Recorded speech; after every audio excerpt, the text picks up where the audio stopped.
Well, good afternoon and welcome to Windy Hill Kennel. And it's a nice day on the hill, not so windy today. The weather's decent, it's really pretty. So I thought I'd get Millie's kids out here and get you a current video. These guys are doing really good. They're, as you can tell, they're active. They're glad to be out of the house. I set a pen up out here in the yard and I decided to leave them out here till it starts cooling off. And we'll see how long they last before they get too tired. So what I did, Vanessa got me a list of collar colors, and I'm going to give you weights. I'm going to try and keep them in the frame so that you can see them while I do your weights and all that. So the light blue collared puppy, which is a male, is 306.95. The black is 4 pounds, okay, let me start over. You might go get Elise, she's not gonna come. All right, so we're trying to catch Mimi out here in the yard. She's not gonna leave me, won't let, no, get down, Mimi. So let's start over. The light blue collared male is 306.95. It's a black puppy, weighs 4 pounds, 2 ounces. The neon green female collar out here is a female. Oh my gosh.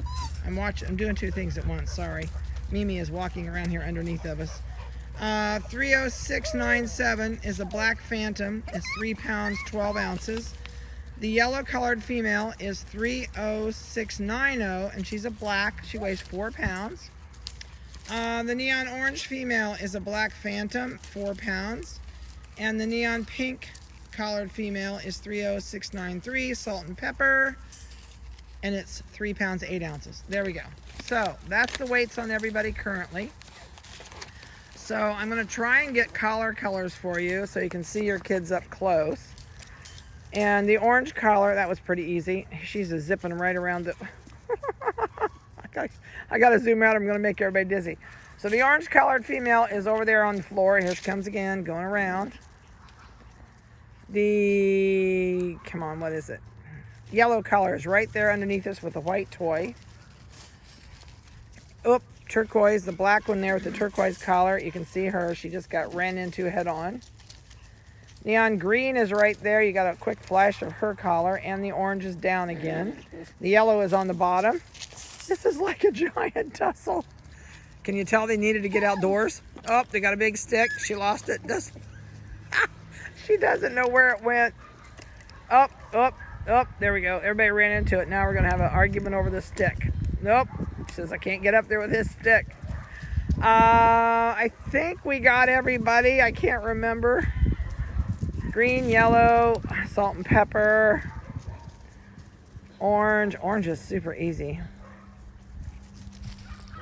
All right, they're just, the turquoise collar is down. It's right there, the black one beside the salt and pepper. That's the turquoise collar. So there we go. They are just full of it. They are the cutest little things. We have a blast with them in the house. They play all day long inside. This was really good to get them out here and let them run. I'm just going to let them run off their energy. Having them in the house is like, especially we have Autumn's litter in there. We have Millie's litter in there. And we've got 2 more litters are getting ready to come up. This one says I can't decide when to leap off the bed when they're going around. So you can imagine, as wound up as they are in the house, it just gets crazy because they have a 5x10 kennel, but out here they can just cut it off and run. I've been gonna take them on big walks across the yard. We have about 28 acres, and sometimes I just let them all loose and just start walking. And if I walk a long distance and then make a big loop, usually some of them start dropping off and I have to go back and pick them up because they're too tired. They're doing really good. They're current on everything they can have so far, and they're not too far from going home. They've been a fun group. They really have. Oh, that one just ran right into the bed. I think you're going to enjoy them. We have been really strict on it with no bark, and they've done super good with that. Oh, they love to go round and round in circles. That one got headed off at the pass. The biggest thing I can tell you is set down rules, boundaries, and limitations, but you got to get them outside and let them run. This is 2 kennels, 2 puppy pens hooked together, and we just use snaps. You can see usually there's a whole conglomeration of different snaps that we hook them together with. This is only a 24-inch tall. I don't think these are going to be climbers. You might even get by with just a 30-inch kennel when they're older, but if you're not going to use it a whole long time, 24 is not too bad. That's the turquoise color grumbling at me. But it is something that, I'll tell you what, we have used. Some of mine are so old, and I don't know what I'd do without X-Pens. They make it so much nicer. And you can put them out here. I can forget about them. I am a little bit, in the summer when the trees are really full, I am a little bit cautious where I put them, because they are like a bunny at this size. So they are a hawk bait. And we also have eagles in our area. So lots of times the eagles used to sit up on the electric power line towers and just turn their head and watch them. So we always put them under the big oak tree behind the house so that they can't fly down and swoop in and pick them up and go. But out in right now we haven't had a lot of red-tailed hawks. Are gone pretty much. We haven't seen any for the winter. I know they're still around, but we haven't seen too many of them. So just be kind of vigilant where you put them in the yard. If you're going to just put them out and forget them for an hour or so and let them play. Oh, they've got a stick. They're going to all play. They're going to argue over a stick. Oh, it says, nope, I'm keeping the stick. I don't know who won that stick. Whoa, knocked him down. They're so funny.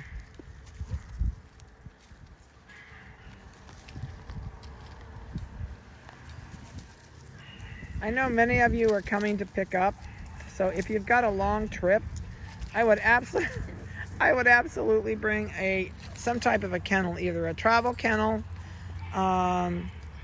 or something that you can put them in. So if you want to stop, you don't have to worry about what the dog does in your car. You can leave it in the crate in your car, crack your windows, and go in someplace and grab a sandwich. If you've got a long haul, go to the bathroom.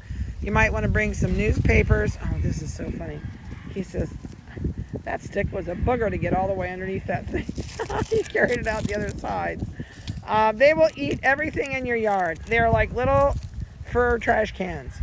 I laugh and say they're like little garbage trucks. They eat everything they can get a hold of. So anything that's in your yard is fair game. That could be rabbit poop. It could be sticks. It could be some kind of bug. It could be a dead mouse. You name it, they're going to find it. They do make pretty good little ratters. So if you've got chipmunks or something in your yard, it's going to drive them nuts. And yes, they will dig. They're going to go wherever they can find those chipmunks are going in, they're going to dig and find out if they can get into them and catch them. So they do love a good chase with a squirrel, or I don't think they'll ever catch a squirrel, but you never know. This one says, I got the stick all by myself. It just gave up a look to like to see if anybody, oh, nope, it says, forget it. Nobody's playing with me. I'm going to go play. They get along together really good. Personalities are just awesome with these guys. They love to be loved, but as soon as we put them down, oh, crashed right in. As soon as we put them down, they're fine with that. They don't care. They don't whine about it. They're just really mild-mannered, easygoing. And we play with them, but I don't make them my hip ornament. I don't carry them around me 24/7. We get them out. We love them. We cuddle them and maybe sit down in the rocker with them for a little bit and then put them back in with the babies. And so they're not used to 24/7 being played with. We give them toys every day. We change their toys every day. Well, I'll tell you what, they've got energy to burn today. So don't feel like you got to entertain them all the time. The biggest thing is change their toys or chewies every day. And start like a toy box. Put it in a toy box somewhere and get them out something new. It will make your life much, much easier if you can keep them interested in something. It can be as fun as a water bottle. Throw the lid away though and put the water bottle in a tube sock and tie a big knot in the end of the tube sock, and that makes the best crinkle toy you can ever have. I find that I really like some of the baby toys out, the ones that rattle, or And now as an adult, yeah, they probably aren't going to last long, but we've had the same rattle toys for years. They just don't destroy them, but they'll play with them a day and then, okay, that's it. Raw bones are great. They've had bones. They love them. So that's something you can do if you want to do it. It's great for their teeth.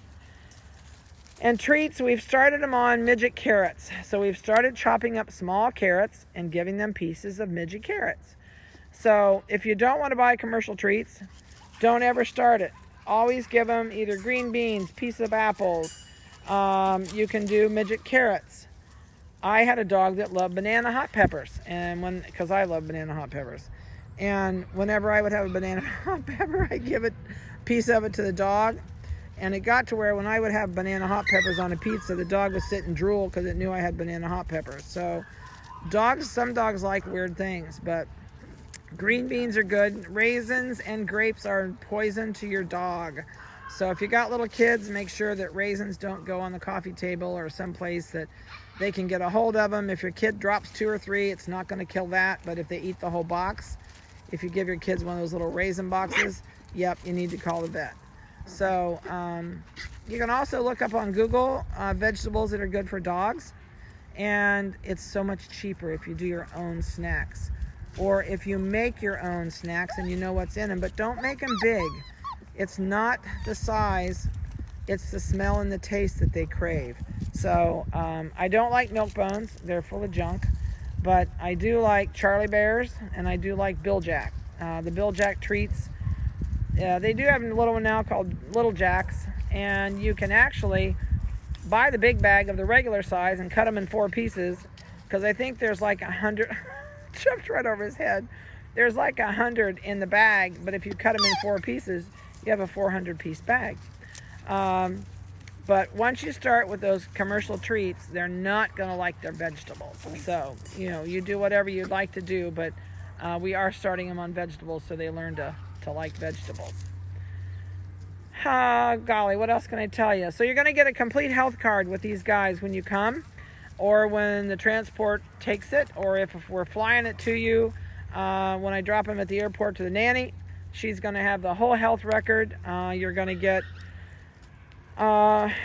in your folder. We are on COVID pickup here. So I do it a little different than we did before. A lot different, actually. So when you come, we will have a table set up right inside the door. Inside the door, there will be your bag that has everything in it for your puppy. Please remind me, I do have hooded sweatshirts this winter. We're giving away, if you don't want 2 t-shirts, we are giving away 1 hoodie and 1 t-shirt. So make sure you ask me. And I apologize, I only have adult sizes in the hoodies. Very few smalls, but I do have a few, and then I go up to extra large. When we had our business after my husband's accident, we did commercial horse shows for a living, and I had an embroidery and a silkscreen shop. So I finally had all these extra hoodies in cases. I said, after 7 years, I'm going to print them. So I printed everything with Schnoodle stuff on it. So those are available and they're free. I only have, when I run out, I run out. So just something different this year. But anyway, other than that, I know we're going to see many of you soon. And like I said, everything will be in your folder for your vet, your spay-neuter sheet, your health card, all the information from your videos. And I'm not sure whose videos we haven't sent out from which litter and which we have. So I'm going to work on that this evening and make sure we get all your videos out for you if we haven't. So if you did get them, you should have got a video on your vitamins, and you should have got a video with an email with about 7 videos on it that is actually me talking to you about puppy pickup. So remember, bring all your questions with you on a piece of paper that I don't answer from you on the videos. I got to get off of here. I'm almost out of time. So have a great weekend. I guess this is Friday. Oh, clunk.